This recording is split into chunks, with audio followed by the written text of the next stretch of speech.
মেয়েরা সবসময় বড়ই অদ্ভুত। বিয়ের আগে একটা পেঁয়াজ কাটতে গেলেও কি ভীষণ ভয় পেতাম, কিন্তু এখন সব একা হাতে কেটে বেছে সব কাজ একা একাই করে নিতে পারি। এখন আর আগের মতো কখনো ভয় লাগে না যে একা একা সব কাজ আমি করতে পারবো। তো এখন মনে অন্যরকম একটা সাহস হয়ে গিয়েছে, যে কোনো কাজই হোক না কেন দিব্যি মনে সাহস করে ফেলতে পারি। মানে আমি ঘরের কাজের কথা বলছি, বাইরের কাজগুলো তো বেশি একটা আমাকে করতে হয় না। যদি কখনো দায়িত্ব আসে তাহলে সেটাও চেষ্টা করি খুব সুন্দর করে করার। আজকে কি সুন্দর একটা সকাল, চারিদিকে রোদ একদম ঝলমল করছে, কিন্তু এই রোদের কারণে গরমটাও পড়েছে বেশ, একদম সহ্য করা যায় না। রান্নাঘরে ঢুকলে মনে হয় একটা অগ্নিকুণ্ডলিতে ঢুকে গিয়েছে। যারা গৃহিণী তারা অবশ্যই আমার কথাটার সাথে অনেক মিল পাবে। সকালবেলা স্নান টান করে এসে ঠাকুরকে ঘুম থেকে উঠিয়ে এক কাপ চা বসিয়ে দিয়েছি। চা ছাড়া আসলে আমার সকাল কখনোই শুরু হয় না। তবে বাসায় যদি কখনো পূজা পার্বণ থাকে বা আমি যদি কোনো পূজার জন্য উপোস থাকি, তখন আর কোনো চাটা খাওয়া হয় না, একদম সরাসরি উপোসই থাকি। চা খেতে খেতে সকালের জন্য রান্না বসিয়ে দিয়েছি। আজকে সকালে তেমন কিছুই করবো না, যে কিছুটা পোলাও ছিল সেগুলোকে ডিম ঝুরঝুরি করে সুন্দর করে ভাজি করে ফেলবো। এটাই হবে সকালে সবার ব্রেকফাস্ট। আর খেতেও বেশ ভালো লাগে জানেন। আমি যখন পোলাও রান্না করি একদম অনেকটা করে রান্না করি, মানে বেশি করে রান্না করে ফেলি যাতে দুবেলায় হয়ে যায়। দুপুরবেলা তো খাওয়া হয়, যাতে রাতের বেলা রান্না করে ঢুকতে না হয় সেজন্য একটু বেশি করে রান্না করে ফেলি। তো সেদিন যখন রান্না করেছিলাম বেশ খানিকটা পোলাও রয়ে গিয়েছিল, তাই সেগুলোকে একটু ডিম ঝুরঝুরি দিয়ে ভাজি করে নিব। আর সবাই খেতে ভীষণ ভালোবাসে। সকালবেলা পোলাও খেতে কার না ভালো লাগবে বলুন। রোজকার বিভিন্ন রকমের সেদ্ধ ভাতের থেকে হঠাৎ করে একটু পোলাও হলে কি আর মন্দ হয় বলেন। যাই হোক, এই তো আমার কিন্তু পোলাওটাও রান্না হয়ে গিয়েছে। এবার সবাইকে খাবার দিয়ে দেব।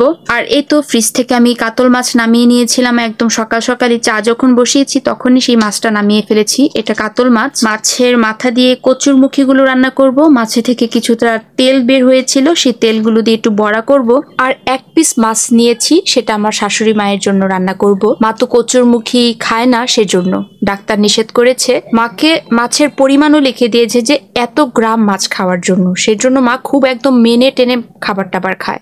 এই তো কথা বলতে বলতে মার মাছটাও রান্না হয়ে গিয়েছে। একটু খালি পেঁয়াজ দিয়ে ভুনা করেছি, আর তেমন কিছু করিনি। একটু ঝালটাল কম দিয়েছি। ইদানিং মা দেখলাম ঝালটাও খুব একটা খেতে পারে না, খুব অল্প পরিমাণে কাঁচামরিচ দিয়ে রান্না করেছি।